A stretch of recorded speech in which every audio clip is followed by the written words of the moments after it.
and I want to move on to zoom things out here, look at issues from across the country and maybe a little bit of international stuff. So let's talk about our US and world headlines here this week. Now, here's one: the Department of Justice has doubled the reward for the arrest of Venezuelan dictator Nicolas Maduro to $50 million. Federal court filing system has been hit with a sweeping hack. Now, Ross, I want to ask you about this one, but first, so the electronic case filing system used by the federal judiciary has been breached in a sweeping cyber intrusion that is believed to expose sensitive court data across multiple U.S. states. The story is from Politico. It is not immediately clear how the hackers got in, but the incident is known to affect the judiciary's federal core case management system. That's the case management electronic case files, or CMECF, which legal professionals like Ross use to upload and manage case documents, and Pacer, which is the system that gives the public limited access to the same data. The hack is feared to have compromised the identities of confidential informants involved in critical cases at multiple federal district courts. Ross, as an attorney, how big of a deal is this? Can be a really big deal. So in the CMECF system that we use um, in federal court, essentially all filing, and it's true in state court now too. Paper, you don't go to the courthouse and mail a piece of paper or send a piece of paper. Everything is filed electronically. So that means, and some things are filed electronically under seal, which means that um, only those who are involved in the case, even among attorneys who can access the CMECF, wouldn't have access to those documents. Um, so there is lots of sensitive material, both from the government, but also from defendants. You can have medical histories. You can have certainly, obviously, social security numbers. Identifying documents like that.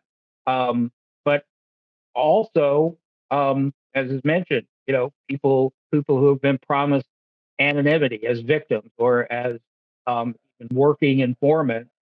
Um, a very big deal, potentially, because in Yeah, criminal cases there is a lot of information um, that we've taken steps in Indiana actually to limit what is in public documents. You have to redact. You don't publish a document that has somebody's social security number in it.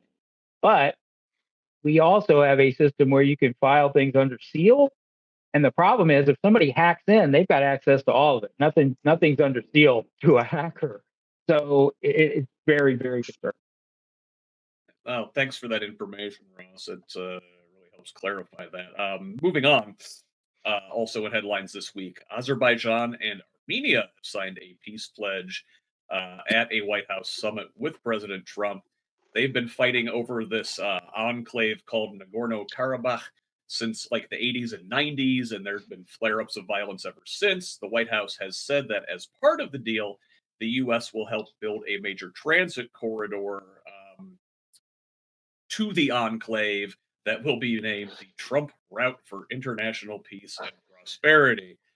Iran, a neighbor to these countries, has vowed to block the corridor,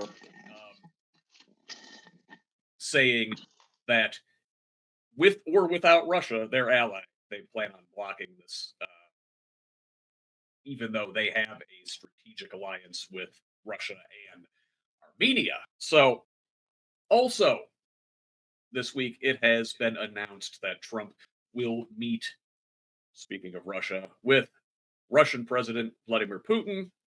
They're going to meet in Alaska this coming Friday to discuss a potential ceasefire in Ukraine. It will be the first time leaders of the two countries have talked since 2021. Apparently, Russian officials have presented U.S. envoy Steve Witkoff with a list of ceasefire demands that include Ukraine giving up the eastern Donbass region and Crimea, Ukrainian President Volodymyr Zelensky quickly and pointedly rejected any potential deal that would involve handing over Ukrainian territory. Scott, real quick, is this summit going to put an end to that war? No, because I don't think the Ukrainians will stop. The Ukrainians were no, they were the Ukrainians understand that Russia's an existential threat. They have no desire to stop. They have the European Union on their side. And what I think this is going to be is perhaps the US stands down and stops providing aid. But I don't think the Ukrainians will stop. Can Ukraine survive on European aid alone without US aid? I think so because it looks it this if Russia goes into Ukraine, what's to stop them? Right? This is an existential threat for the EU also. Right? And the European Union, they have solid memories of 1939. They know what having an aggressor nation on their borders is like.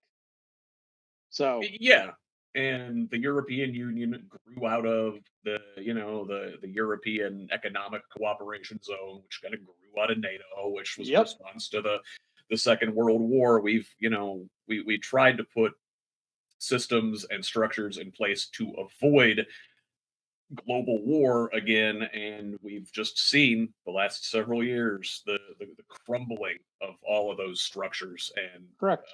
yeah, it really has to give you pause and worry about the next several years.